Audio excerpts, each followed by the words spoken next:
Здравейте! Това е следващото видео, предоставено от ЕРП агенция за Пантеон. Какво ще видите в него и какво трябва да можете да правите след като го изгледате. На първо време трябва да ви е ясно как се работи с менютата в Пантеон. И на второ време очакваме да няма въпроси по тази тема. Възможно е менюто да изглежда различно при вас, защото Пантеон има няколко версии. Това е най-голямата, която гледате в момента на екрана. И заради това, вие ако ползвате по-ниска, е възможно част от нещата да не ги виждате. Друг вариант е да са ви орязани част от менютата от системния администратор, защото това не влиза в вашите задължения. На първо време, как работи Пантеон? Цъкате, например, на настройки, контрагенти. Всеки прозорец, който отворите, има една иконка тук. Може да я хванете с мишката и да я преместите в тази лента. Какво се случва? Прави шорткът, т.е. следващия път на мен не ми е необходимо да цъкам настройки, контрагенти, а мога директно да отворя контрагентите от тук. Важно е да знаете, че шорткътите са специфични за всеки потребител. Т.е. ако си направя шорткъти за мен, колегите, които работят в същата система, може да ползват съвсем различни. Друго нещо, което е важно за шорткътите, е, че те могат да бъдат различни във всяка фирма. Т.е. в момента аз съм в ЕРП агенция, но ако вляза в друга фирма на този сървър, вероятността да ползвам различни шорткъти е значителна. Когато решите, че даден шорткът не ви трябва, просто го хващате с мишката и го местите нагоре. Той изчезва. След време може пак да го добавите. Още малко по Пантеон. Когато отворите дадено меню, имате няколко бутони, които са общи за абсолютно всички менюта. Например, това е списък с контрагенти. Тук влизат клиенти, доставчици, банки, физически лица, общини, складове, служители, отдели и така нататък. Ако цъкна на тази стрелка, това ме праща на последния контрагент. Обратно, ако цъкна на тази стрелка, това ме праща на първия контрагент. Тези стрелки пращат към следващ запис, респективно от стрелката тук праща към предходен запис. Кошчето изтрива този запис. Записът се изтрива само в случай, че няма свързани с него записи. Т.е. това е фирма ForMobile ООД. Ако имам пазарувано нещо от нея, фактура, плащане или нещо подобно, някаква транзакция с ForMobile ООД, аз няма да мога да я изтрия. Ето да опитаме.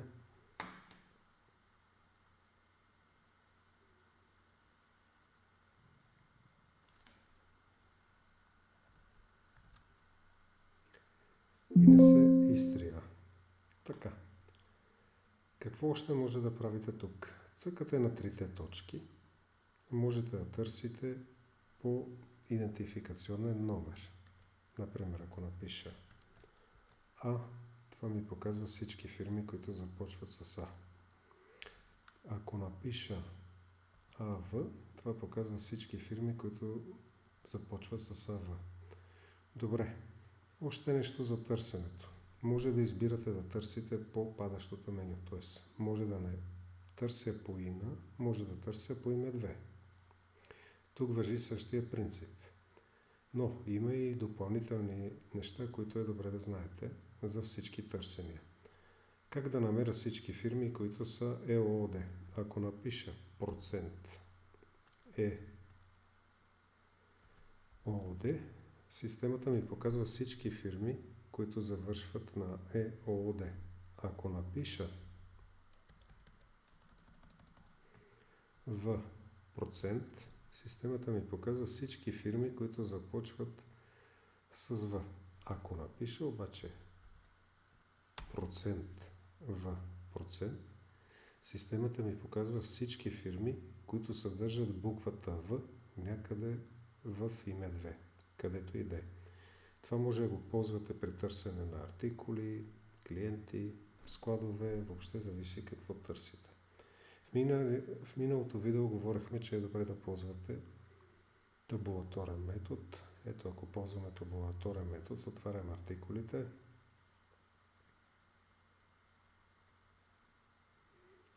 Тук имаме същите записи.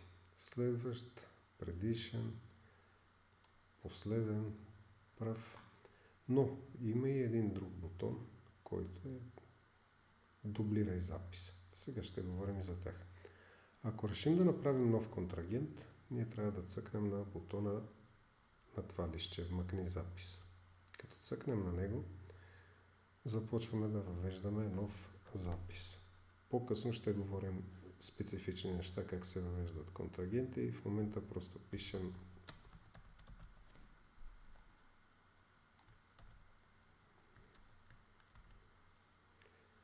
това бутонче запазва промените.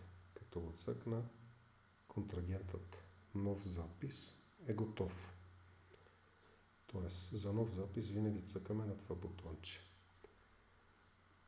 При артикули подобно, само че тук има още един запис. Копирай запис. Какво означава това? Ако искам да създам втори път вноски по лизингови договори, просто цъкам копирай запис. Системата ме пита какво искам да копирам. Окей, нека кажем, че всичко искаме да копираме. Новия запис се появява с въпросителна в идентификационния номер.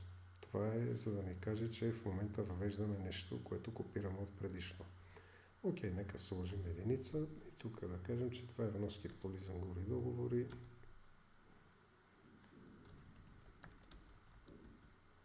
Чужда валута.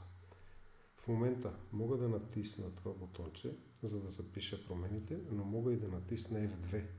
F2 запаметява промените. Окей. Вече съществува артикул с този код, т.е. не можем да въведем 159.901. В такъв случай нека опитаме следващ номер 159.902. Добре, такъв артикул не съществува, запази го с F2. Мога да го изтрия и с този бутон. Понеже е чисто нов и няма никакви движения по него, съм сигурен, че ще се изтрие. Ето. Така.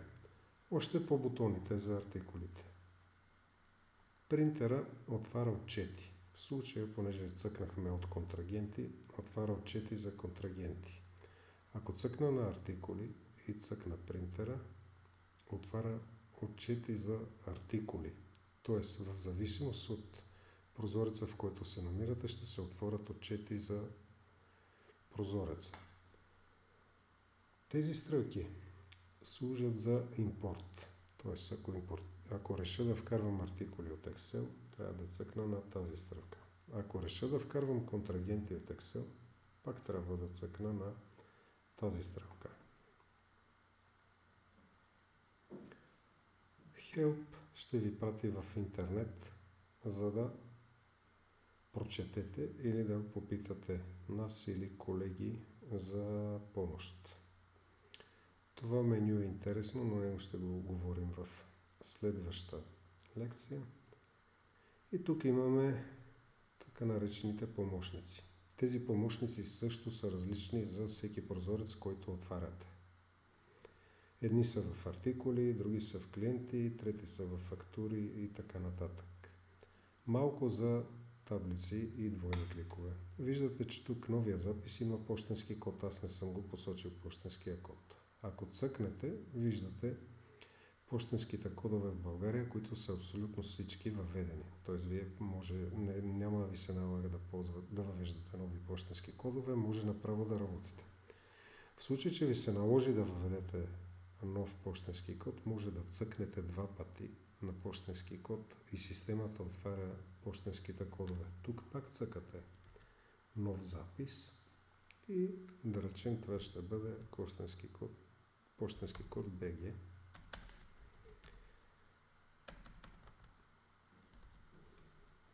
(1001). Защо пише BG? Защото различните страни може да имат еднакви кодове. Тоест, в България София е 1000, но и в Словения Любляна е 1000. Така че е необходимо да има префикс за държавата и след това да напишем кода. Окей, това е един измислен код. Само за примера, нека кажем, че е в София. Ако цъкнем сега два пъти, но преди това задържим Ctrl,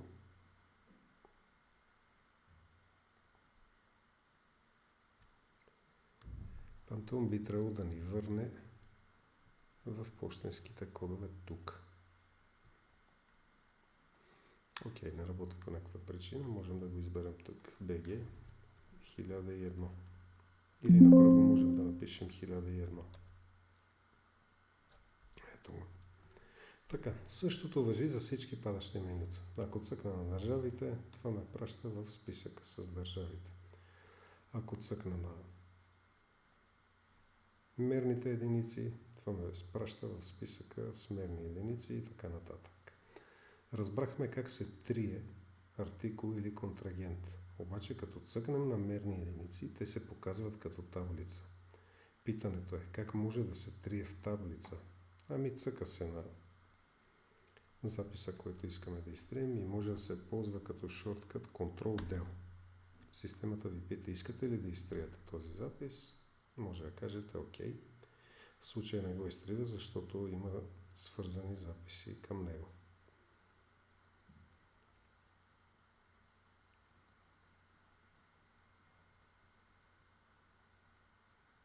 Как можете да подредите таблица е последното. Например, хайде да намерим някоя фактура за покупка.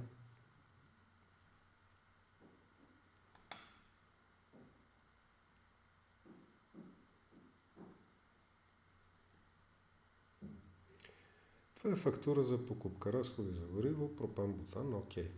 Виждате, тук има таблица с много колонки. На първо време може да кажете, мен колонката отдел не ме интересува, защото в нашата фирма нямаме отдели. В такъв случай редакция, премахни тази колона и тя изчезва. Това не означава, че е изтрита. След време, ако във вашата фирма почнете да имате отдели, може да цъкнете редакция, избери колони и да върнете колоната отдел. Допълнително, можете да разместите колоните така както искате, т.е. отдел може да застане преди разходен център или най-отпред. Вие решавате къде. Тук важи същото правило. Както си подредите прозореца, това е само за вас. Останалите потребители работят с техни подредби.